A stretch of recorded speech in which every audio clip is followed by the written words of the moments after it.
Describe God. Describe? Describe God. Describe what? Describe God. I didn't get you. Brahma. Describe God? Oh. Describe God.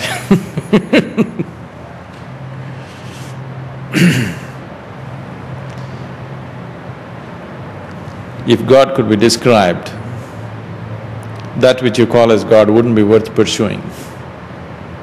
Describe God, you can't. It is a ludicrous question. It is because there is a very important saying, I think it's in the Quran, but it's a very important saying. No one knows God but God. If you agree that God is the ultimate, and then you should not say anything about God. You should not talk about God. You should not use any notions to describe God, including the notion being, non-being, beginning, ending, good and evil. None of these notions can be applied to God, because God is the absolute, is the ultimate. It's like nirvana. Nirvana is the extinction of all notions.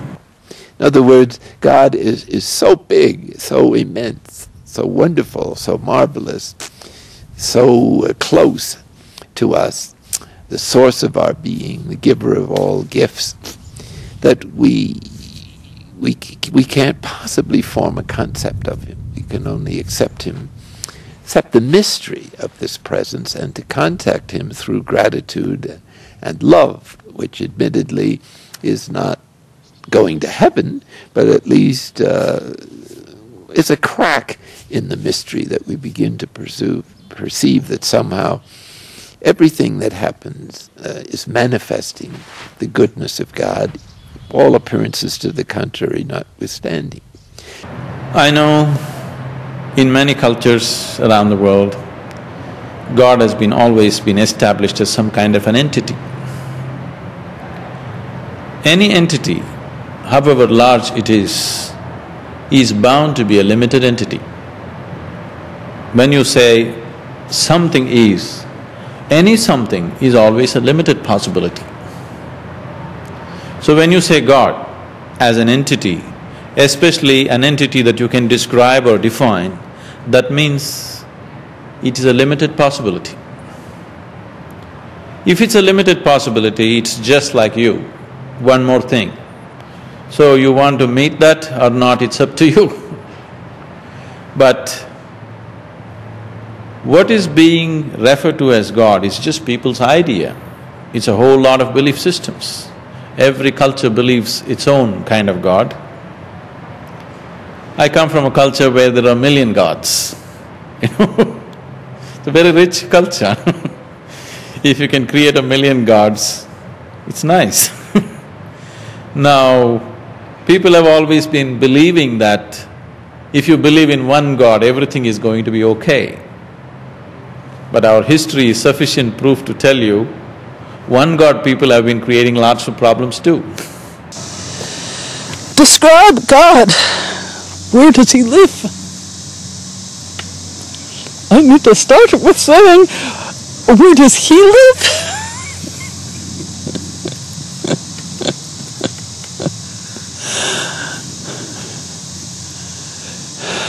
Everywhere. How can there be anything that is not God? Us, with our limited mind capacity, with our limited… we cannot know God. God is… the Sufis say God is beyond even our idea of the beyond. And where can God be found? God can be found everywhere, because one should never limit God. To describe God, God can't be described.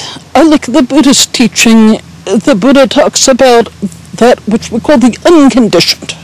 He says to a group of monks, there is an unborn, undying, unchanging, uncreated. We can't say what God is, to label anything and say it's this, limits it to this. But when we talk about it in terms of the unchanging, the uncreated, that which is, whatever definition we can give it that's no definition, loose, then we come to God.